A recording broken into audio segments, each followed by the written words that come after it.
Welcome back to the Couch Potato Show. This is episode 31. Back again with the boys. Frank, how we doing? Fantastic. Eric, Lovely. good to hear. Good to hear. Um, got a big episode today. Lots to talk about. Um, First, let's get into picks from last week. Just a couple.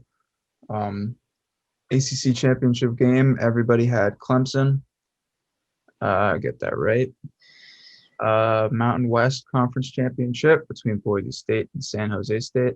I was the only one that took the Trojans, so I got a point there. Or are they Spartans? I don't know. Spartans, yeah. Sorry. American Conference Championship. Tulsa and Cincinnati. Everyone had Cincinnati. Everyone got a point there.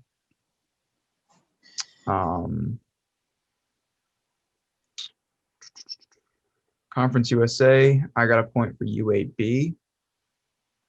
Sunbelt, Eric got a point after the Sunbelt Conference Championship was canceled for Louisiana. Louisiana and Coastal Carolina were named co-champions. The two of you got a point for picking the ACC Conference Championship in the preseason. Me and Frank got points for the Big 12 Conference Championship with Oklahoma. Me and Frank got points for Alabama in the SEC Championship. Everyone got a point for the Big 10 with Ohio State, and everyone got a point in the Pac-12 with Oregon. So that leads us to me and Frank having 11 points and Eric having 9 points to start season 2 of Pick'em. So let's get to picks for today. We're gonna do the Cotton Bowl. That's I think next Wednesday, so a week from today. That'll be on the slate between number 7 Florida and number 6 Oklahoma. And then we're picking the Christmas games, the Christmas NBA games. Just add some more excitement to Christmas morning because we all love Christmas. So we'll start it off with the Christmas games. We'll go Pelicans and Heat. Frank, who you got? I'm going to take your Heat, Tyler. I like their team a lot better. I like Bam. I think he takes another step forward this year. He should have won Most Improved Player last year, but, it is what it is. But I think they're the better team. I think they're going to win that game. Eric? Yeah, I was looking over the games, and to me, this was the toughest for me to predict personally. I don't know if that's the case odds-wise, but for me, this was sort of tricky. I ended up going with the Heat as well. I assume it's going to be a clean sweep because Mr. Heat's up next, but we'll see. Yeah, it's clean sweep. You got it right. I think the Heat are one of the best teams in the NBA. I think they're vastly underrated, especially. Oh boy, cut the clip. Still after making the NBA Finals and taking the Lakers pretty far. Farther than we all thought they would. Farther than everyone thought. I think the Pelicans have a great team with Zion and Lonzo, and they got a good draft pick with Kyra Lewis, but I don't think they're there yet. I think they need a lot more time. So I'm gonna take the Heat. Warriors Bucks. Frank, who you got? I'm gonna take the Bucks, and it's mostly because I watched the Warriors game last night. They played terrible defense. They didn't shoot well. I like the Bucks defense better. They have Giannis, the defensive player of the year. They have Drew Holiday, who's a well-known great defender for about a decade now. I like their defense better, so I think they're gonna win that game. Eric? Yeah, absolutely. Look for a big game from Giannis. We're talking double-double. We're talking over 30 points. Warriors did not look good yesterday at all. I'm going to go with the Bucks as well. I'm going to go with the Warriors. I think the Warriors had a tough night. You also got to think about how good that Nets team is.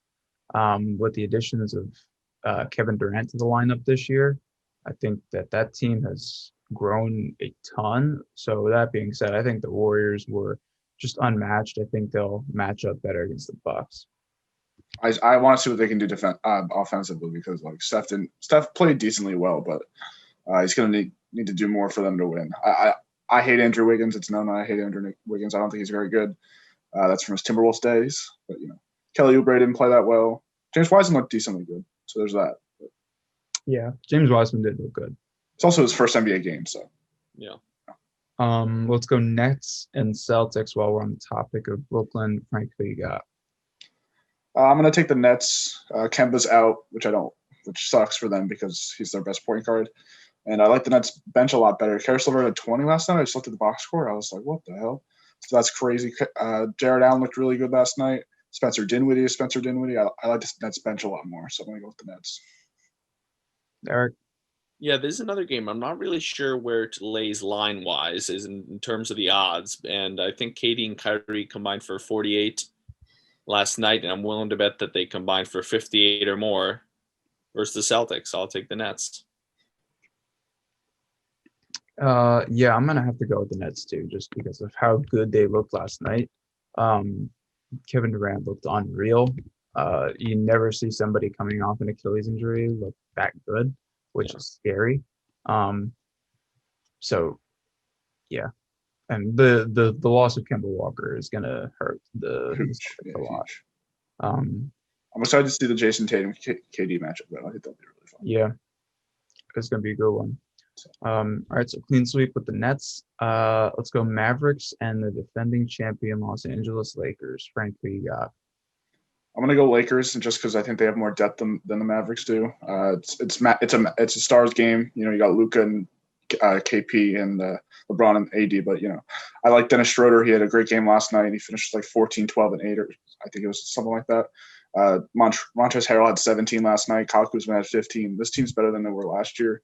And I think it'll show on Christmas Day, even though they lost last night. Eric?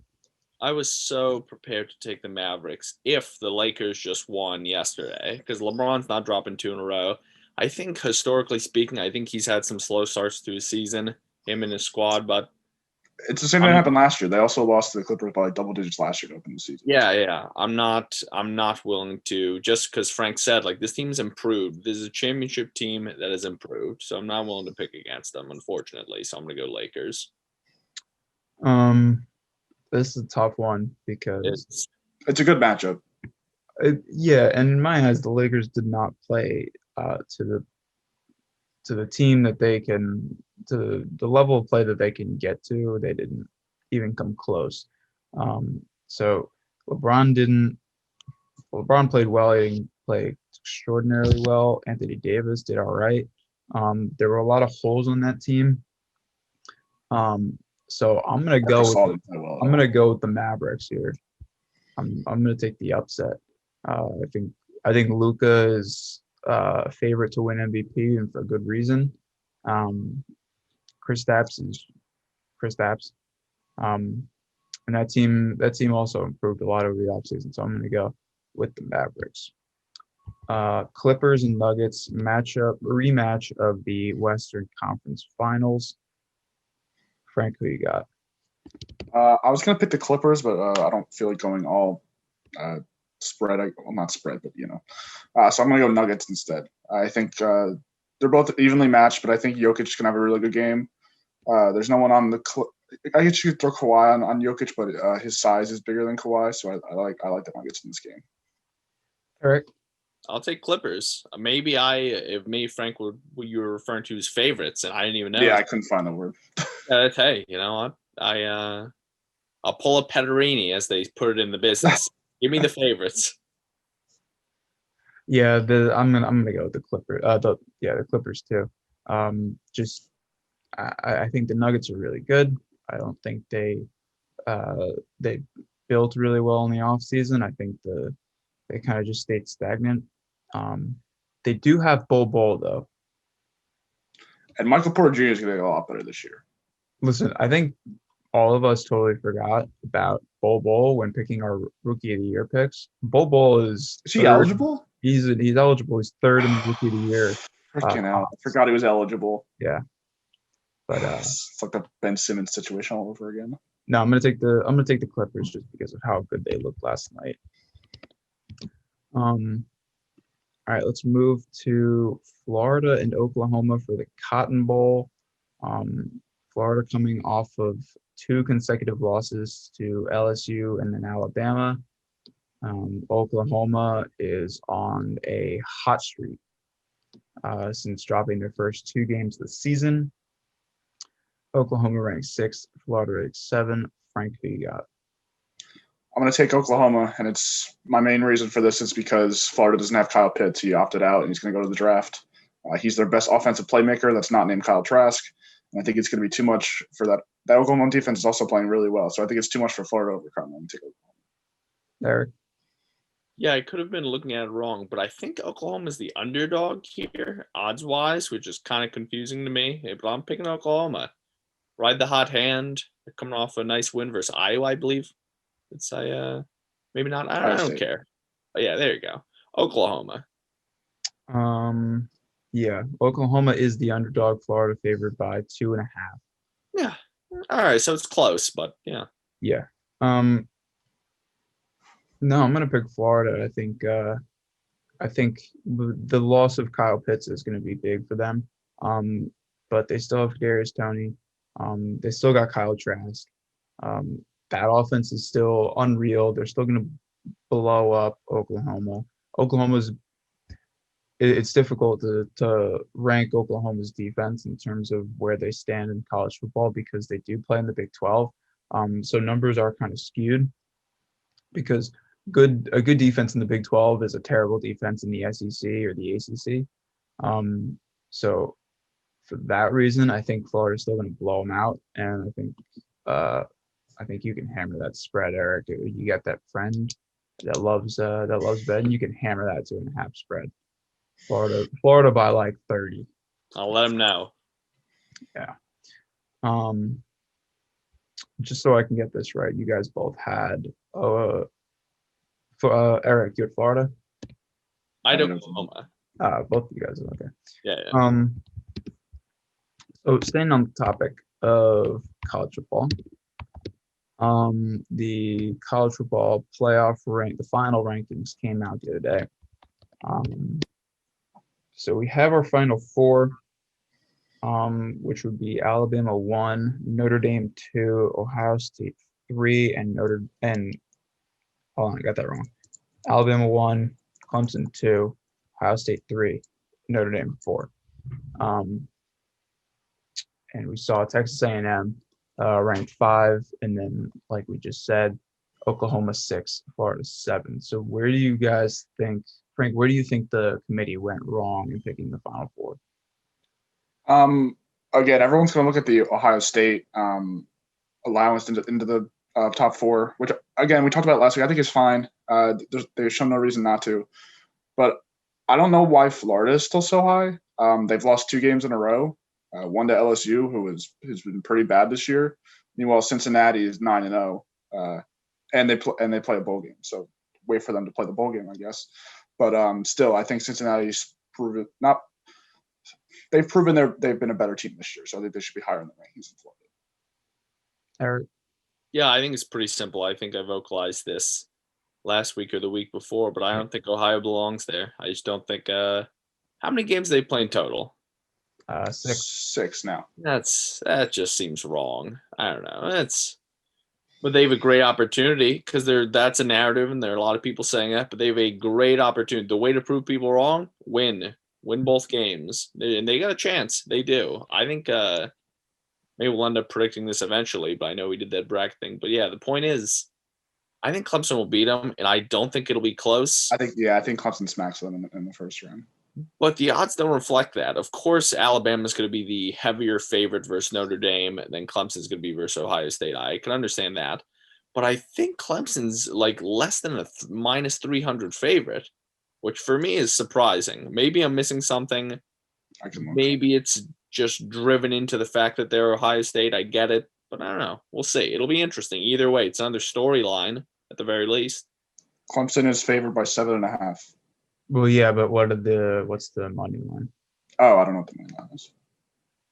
Probably like minus 290-ish. I think something like that. But still, yeah, I think again, we talked about it last week. I'm with, like, I know it makes sense in my head what you guys are saying, but again, like I said last week, with their play, they haven't done anything to say, oh, you can't put them in because of this. It's just like the number of games is the only reason that people are saying not to put them in. Yeah. And again, I'm an idiot, so what do I know? Dabo Swinney had them ranked 11th. So he knows way more about it than I do. So maybe we should listen to him. I don't know.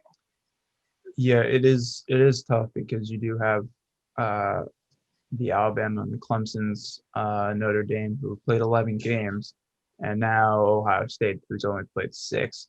I think Nick Saban said it best. I mean, you have like when are your players most energized to play? Are they most energized to play week 7, or are they most energized to play week 12? Because that's where where all these teams are at compared to Ohio State. Ohio State's going into the 7th game of the year with all these fresh players and stuff, and the other 3 teams are going into their 12th and 13th if they win. So it's tough in that aspect to really rank them up there. Even Texas A&M. I mean, Texas A&M has they have a longer winning streak than Ohio State does games played. And Texas A&M's only loss was to Alabama, who at the time I think was number 2. You could have put them in over Notre Dame too, because Notre Dame just got killed in the ACC championship game. So you could. I saw people saying like, "Oh, they should have put Texas A&M in," and I was like, Well, I think Notre Dame's win over Clemson the first time, yeah. The first game did trump whatever Texas A&M's win over Florida, which was their biggest win at the time. And Florida losing to LSU and then obviously ultimately losing to Alabama did not help A&M. So it was tough in that. I think the committee gave a lot of disrespect to Cincinnati. They should not have been ranked that low. The fact that a group of 5 school like Cincinnati was ranked that low after an undefeated season, and I mean, you can talk about the eye test. These teams are totally different than Cincinnati. That's not true. Cincinnati has NFL caliber players all over the field. This team's unbelievable. There's no reason they shouldn't be ranked outside the top 6. I think it's gotten to the point where like you look at Cincinnati, and if you're Cincinnati, you're like, well, what the hell else do we have to do to be ranked in the top 5 or 6? Because like they go 9-0. I know they don't play in like the best conference in the country or anything, but undefeated season, and then you have like a 2-loss team in Oklahoma ranked at 6, a 3-loss team in Florida ranked at 7, and you're sitting there 9-0, and you're like, what the hell else do we have to do?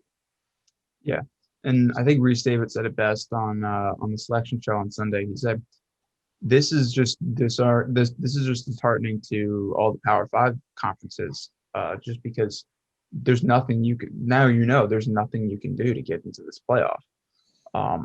Yeah, like I said, that's why this college football playoff is stupid. It's the same like 10. It's the same like 6 to 10 teams every year. I think Clemson and Alabama have made the playoff like 6 times out of 7. Like, what else do you want to do? Because that's already 2 spots basically given up, and they're going to give it to an SEC school because the SEC is the best conference in college football. And then after that, it's either the Pac-12 or like the Big Ten or something like that. So it's impossible to get in. Yeah, and if they keep going on this path where there's no way for a Power 5 school or a Group of 5 school to get into the playoff, all these guys are going to be like, oh, well, let's just go make our own playoff. Like we don't need the college football playoff to determine our season. If we want to really reward our players for how well of a season they did and reward teams for going undefeated in a tough schedule, let's go make our own playoff and have our own championship, because then the NCAA, the college football playoff isn't even giving them a chance. So yeah, they got to expand it to 8, I think. Yeah, some people want 16. I'm like, that's kind of a lot, but 16 would be a lot. I think 16. If you were to do 16, you would get a lot of favorites winning week 1 in that first round, which is not exactly what you want. I think if you were to do 16, I think you would still get the same 8 teams where you would get in the top 8. You get 8. It also gives meaning to being in the top 10 ranked. So I think 8 is the way to go for sure. Listen, I've said this from the beginning. 4 is fantastic because you can market those games so well, because it's so hard to be in that top 4. Like if you make it the top 8, then it's like, oh, well, now there's 8 teams, so we can market it as 8 teams and not the elitist of elite. Now it's just the elite, if you know what I'm saying. Yeah, I mean, but then again, you have teams like Cincinnati every single year that go undefeated and they can never get in. Yeah. So. It should be 8, but I'm a big believer in it should either be 8 or they should do it March Madness style and just make it 64. That would be a mess. That would go forever. You can't do it that many teams. I know I would love that. It would be fun to watch, but it would be impossible to actually plan. All right, let's get to the NFL. The Steelers have lost 3 straight games. Just a quick big deal, no big deal, Eric. It's a big deal. I wish someone watched this show so I could pat myself on the back. But whatever. I don't care. We knew this. To the smart mark, this is no big deal. We knew this already. But yeah, it's a big deal. And this is not the time to be going on a skid and dropping games. The playoffs are coming. No chance to get the 1 seed. I think Browns are a game behind now for that division title. So this is just spiraling out of control. Big Ben's a veteran, though. He's got a ring or 2. Not his first rodeo, so maybe he can calm down the situation a little bit, especially when it matters the most in the postseason. But I do not think these Steelers are going to have a long lifespan this season in the postseason. I don't see it. I wouldn't be shocked if they got bounced in the first round, even if they win the division. It is very clear this team is not as great as a lot of people thought they were 3 or 4 weeks ago. Right. Well, I recall a couple weeks ago when we wanted to do big deal or no big deal, and I said, oh, the Steelers lost 1 game, or the Browns going to come back in the division? And Tyler goes, oh, no, they're not going to do that. That's dumb. Don't put that. And I said, okay, we won't talk about it. Here we are. Browns are 1 game back. They're probably going to come back because the Steelers can't win a game. It's because Juju is dancing on team logos every week. So I think what we all said was right. Again, no one watched the show because nobody knows, but we all said it. Steelers aren't that good of a team. Like Eric said, I wouldn't be surprised if they get bounced in the first round. I think they will get bounced in the first round, no matter who they play, because they're just not playing well. They lost to the Bengals, and I forget Ryan Finley, I think is the quarterback's name for the Cincinnati Bengals. He had a great game. Don't get me wrong, but they couldn't do shit on offense, so it was just frustrating to watch. And I think it'll continue for the rest of the year, and they're going to lose that division. Frank, are you saying Juju dancing on the logos is giving the Steelers bad juju? Is that what you're saying? Precisely, Eric. Okay. Good call. Thanks. Yeah, I'm gonna have to go agree with you guys. This is getting out of hand and getting out of hand quickly. The Steelers have 2 games left against the Colts and the Browns in week 17. The Colts, who are leading the division right now, and the Browns play the Jets next week. Yeah, so done. My pick for the Steelers to win this division is going downhill very quickly. It's going downhill very fast and a very sharp trajectory. This was looking like an easy point for me. Yeah. Now, I'm gonna be so pissed if the Browns win this. Well, I don't think they beat the Colts either. The Steelers can't beat the Colts. No. Yeah, so they'll lose to the Colts, and then I think the Browns will easily beat the Jets, and they'll be tied, and then it'll be week 17, and they'll play for the division. Yep. I don't know who has the tiebreaker. It doesn't really matter. Yeah, it doesn't matter at that point. Yeah. So unless they both lose, unless the Browns lose to the Jets, and then the Browns beat the Steelers week 17, which is not going to happen. Well, I don't think the Browns. Well, the Jets are hot because they won 1 game, so everybody watch. They are the hottest team in the NFL. So watch out for the Jets. They might make a run. Yeah. Can't even lose, right, idiots? I forgot to talk about the highs, man. Yeah, we can go back to it. Yeah, let's go back to it. I believe Devontae Smith leads the odds. And then you got Mac Jones.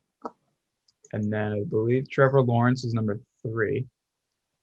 And then Najee Harris is number 4. What do you guys think about Alabama having 3 of the top 4 in Heisman odds? Listen, man, they deserve it. They're by far the best team in college football. I picked them to win in Bowl Mania. Devontae Smith had 5 touchdowns last week in the SEC championship game? I think he had 2. Was One the or week before two. that? One or two. Najee Harris had 5. Oh, sorry, I mixed them up. Yeah. Sorry. But still, they're still the best team in college football. I think they win the national championship. Even though I picked Clemson beginning of the year, I might abandon Clemson. Depends how they look on New Year's Day, but I think it's well deserved. Eric? Yeah, ditto. This is a very dangerous team. We were saying this weeks ago as well. Alabama's the favorite, and I don't think it's that close. They are very dangerous. They got to be minus odds at this point to take home the chip. This is a dangerous team. They have so many weapons. Mac Jones is just past expectations for me, particularly. I could not think any higher of this team right now. Yeah, I don't think the odds are very close in terms of who's going to win the championship. But I did say this on the Washed Up Sports podcast last night. The quality of game that we're going to get for the national championship, if Alabama and Clemson take care of Notre Dame and Ohio State, is probably going to be the best national championship matchup we've ever had. Yeah, it's gonna be great. Because you have Trevor Lawrence, who's literally going in there having only lost to Joe Burrow in the national championship last year. Trevor Lawrence has won every other game he's ever started at Clemson. So this is going to be a phenomenal game. And then you got the 3 Heisman Trophy favorites. But if you're Alabama and Clemson, you can't look ahead like that, because you still like Ohio State's still a really good team. I don't really think I don't think they have a shot at it, but again, they're ranked 3 for a reason, so they're a really good team. And Notre Dame was ranked 2 until last week. So listen, I don't think they can look ahead, but I think we certainly can. Well, we can, but if you're Nick Saban and Dabo Swinney, you're kind of like focus in, take care of business now, and then we can think about it. All right, let's go to the Diamond. Because there were free agents. We've had a very stagnant free agency so far. Not a lot of things coming out. Just a couple of relevant signings here and there. Nothing which we expected. Yeah, nothing too out of the ordinary. Market still establishing itself. But these past couple of days, we've been getting news that DJ LeMahieu has been talking to the Blue Jays and the Mets. More recently the Mets. It's not known how those talks went. Obviously he's still a free agent, so they didn't go extremely well, but they happened. So what do you guys think of DJ LeMahieu talking to the Mets? I don't buy it. I think it's bull. I think it's a marketing tactic. The Yankees want him back. DJ wants to come back. If the Yankees don't sign him, it's going to look terrible for them. I think he wants to win, and hate to break it to you, the Mets aren't going to win crap. Blue Jays aren't going to win crap. They got a great young team, the Blue Jays, but they're not ready for at least another 2 or 3 years. So the Yankees are the obvious choice. The Yankees want DJ. He's their only choice. I know everyone's like, Francisco Lindor. I'm like, we don't have the pieces to trade for anybody right now. Miguel Andujar is not marketable right now. He's playing in like the Dominican League. He's only playing decently. Gary Sanchez just had the worst year of his career, so he's not marketable either. And our prospect pool, they're pretty good. But again, nothing good enough to trade for Lindor. So I think it's obvious. You should just do it already. Stop making everyone wait. It's a pain in the ass. Just sign him already. Eric? Yeah, I'm going to go with Frank here for the most part. DJ's the single man in the bar, and he sees the Yankees from across the room, and the Mets are right there, and he's like, oh yeah. Let me just see what I could do here. Let's see if the Yankees notice this. Yeah. We get your games. This isn't – we get it. It's the same thing that their camp said, like, oh, the Yankees and DJ are $25 million off. I'm like, for DJ, that's 1 year of a contract. Yeah. So it's like they're not really that far off. I think it's tough because the Yankees do need DJ because he was one of those pieces on the team last year. And he's been our best player for 2 years in a row. Yeah. There also is talks about, let's just sign like an Andrelton Simmons for this year, just to get our shortstop through the year, and Jordan Simmons is a very good player. And then we can sign him to a 1-year deal, and then we can go out and fish for Lindor when he hits free agency next year. Yeah, there's like the next year's shortstop class is like ridiculous. It's like Yeah. Lindor, Trevor Story. I think Baez is a free agent next year. Correa's in there too. Correa's in there. Yeah, so it's just I think Baez might not be until the next year or something like that. But yeah, that is a possibility that I've seen floating around. But I think it's the same thing it is every year. Every year, every free agent's like, oh, the Yankees are talking to us. It's just to drive the market up. It's stupid. And the Yankees fans eat it up like freaking candy every year. Like, I want everybody. Let's sign everyone in the major leagues so we have the best team. It's like people still do it this year. They're like, let's get Bauer. Let's get Lindor. And I'm like, we're not doing this crap. Just sign DJ, sign Tanaka to a 1-year deal, and then figure it out. Yeah. Well, they got to figure it out soon. Free agency's got to pick up at some point. So, let's get into really. What? I think who signed yesterday? Somebody signed yesterday. I forget who it was, but it wasn't significant. And then Howie Kendrick retired, which kind of sucked. Well, yeah. Let's get into basketball because we had opening night last night. Big night for the Nets. Big night for Kevin Durant. Big night for the Clippers. Big night for Paul George. Very disappointing games for the Lakers and Warriors. Did you watch the games? I did. What did you see? It's very bizarre. I was extremely confused because we talked about this with the Bucks and Tom Brady. Give them a game or two, get their feet wet before we expect them to look in cruise control. The Nets looked in cruise control yesterday. You had that thing going around where Kyrie and KD turned the same way. That was like a week ago and not that relevant. But it's just funny because they're so locked in with each other. They just seem like it seems like they're on year 3. They made the final 1 year. They won the championship the other year. Now they're like, let's go for another run. They look so, but at the same time, it's one game. We'll see how things develop, but they looked so good. The Nets looked so good, and me and Maines, I believe, had the Nets in the final. So you got to be feeling good about that. But yeah, we got 71 more games to go, I believe, this year. Oh yeah, I forgot the short season this year. Yeah, we'll see. But it's very encouraging, and PG looked ridiculous. Out of both games yesterday, I was most impressed by PG. Frank, what'd you say?